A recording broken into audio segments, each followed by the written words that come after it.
It might be safe to say that James Dolan's New York Knicks are in a bit of shambles. And when is the last time that you could think of, aside from the Patrick Ewing days, that the Knicks actually competed and maybe even were on the verge of winning an NBA title?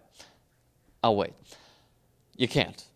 From that time to this time now, they have been competitive, sure. They signed Carmelo Anthony, who, by the way, is going to become a free agent after this year, though it appears that the Knicks are going to line up a $100 million contract for Carmelo Anthony. Amazing for a guy who has great offensive abilities but limited defensive abilities, though if he tried a little more, according to one scout, he would be much better on the defensive end. So now here's why the Knicks are in the news. Not only is J.R. Smith dancing once again before he goes onto the court, but Kevin Love is reportedly going to be lured in by the New York Knicks in an effort to keep Carmelo Anthony. Now, Adrian Wojnarowski first wrote about this. Here was his piece. Bits of his piece, and it was fantastic. The Knicks count upon the fact that they can still give him three things no one else can. A 5-year, nearly $130 million extension.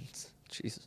The bright lights of the Madison Square Garden marquee, and an expedited retooling plan. And he also said that the Knicks are in salary cap hell because of Amari Stoudemire, Tyson Chandler, and Andrea Bargnani. Lastly, he wrote, "Do you think Melo wants to be known for winning titles in New York and LA?" One point that I really did not think about when I first read the first drop right there, the first bit saying that he wants to be he is going to be lured in once again by the bright lights in New York City. I was thinking, what about LA?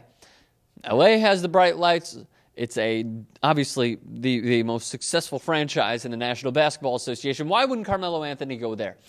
But Wojnarowski writes that Carmelo Anthony, the ball is in his court repeatedly. And even this, in the end, the Knicks give Anthony everything he wants, including the recent hiring of his personal trainer, Adrian Wojnarowski, I believe is how his name is pronounced. There is a complete disconnect between Wojnarowski and the Knicks' coaching staff, who have little use for him, sources said. Already it shows you that Carmelo Anthony, the ball is in his court. He is in full control of this situation. And if he wants them to sign Kevin Love, or he wants them to sign someone else, this next offseason, when the free agency class is astoundingly deep, then they probably will in order to keep Carmelo Anthony. Is it worth it, though, to keep Carmelo Anthony? Or should they wait it out when those contracts expire and go after Kevin Love, who I believe is 20, he's 25 years old. He's my age. And the Knicks, by the way, are going to free up $50.7 million. As of right now, Love is averaging 26 points per game, 15 rebounds per game, 5 assists per game.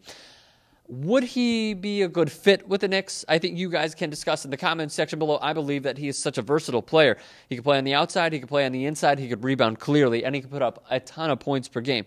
A very unselfish player is Kevin Love. He will fit in with any team at all. Though Jalen Rose did say that the Los Angeles Lakers will probably land Kevin Love in the near future with Russell Westbrook, though that seems a fallacy. It would certainly be awesome if it were true. So what I need you guys to do, support our Indiegogo campaign. Link is in the description below. And do me a favor, subscribe to TYTSports.